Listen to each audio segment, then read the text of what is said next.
I was holding a stack of papers on my birthday. Not money, not a gift card, legal documents.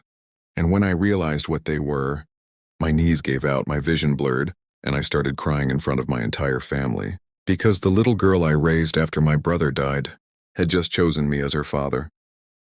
If you believe family isn't always about blood, if you've ever stepped up when life demanded more from you than you thought you could give, then hit that like button, subscribe, and get ready for one of the most emotional Reddit stories you'll hear today. 16 years ago, my life split cleanly in two.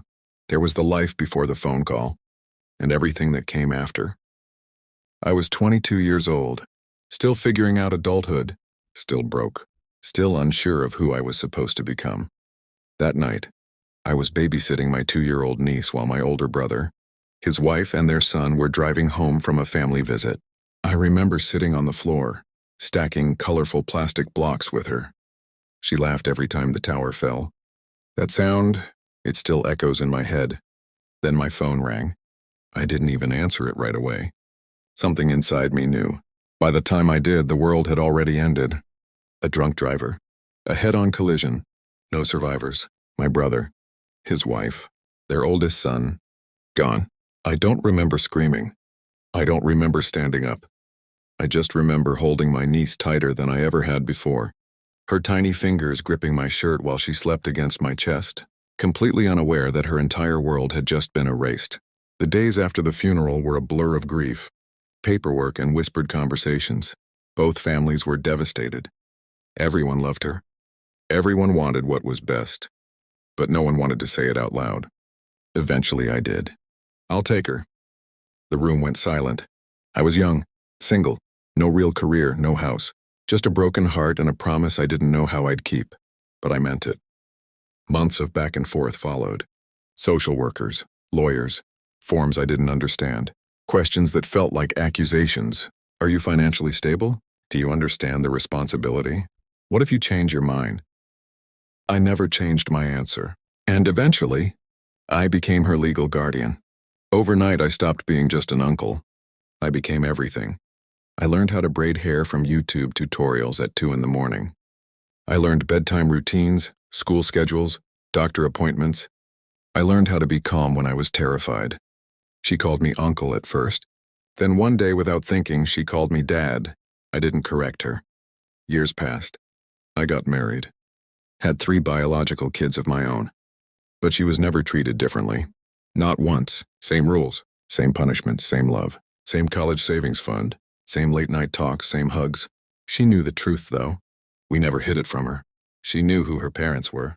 She knew I wasn't biologically her father. And still, she chose me every day. Last week was my 38th birthday.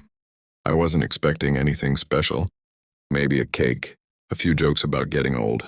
We were all sitting in the living room when she handed me an envelope. No wrapping paper, just my name written neatly on the front. I opened it casually. Then my hand started shaking. Adoption papers. Already filled out. Already notarized. I stared at her, my throat closing. My chest burning like someone had cracked me open from the inside. I know you're my uncle, she said softly. I know my dad will always be my dad. She stepped closer. But you raised me. You protected me. You chose me when you didn't have to. Tears were streaming down my face now. I didn't even try to stop them. You're as much my father as he ever was, she said. Maybe even more. And I want to officially be your daughter, if you'll have me. I broke. I cried like a child, like a man who had been carrying 16 years of fear, doubt, and silent guilt. I pulled her into my arms, and she hugged me back just as tightly as she had when she was 2 years old.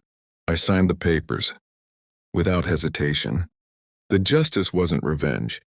It was validation. All the sacrifices, all the sleepless nights, all the moments I wondered if I was doing enough, if I was enough. In that moment, I had my answer. She didn't choose me because she had to. She chose me because she wanted to. And if my late brother is watching, I hope he knows his daughter was loved beyond measure.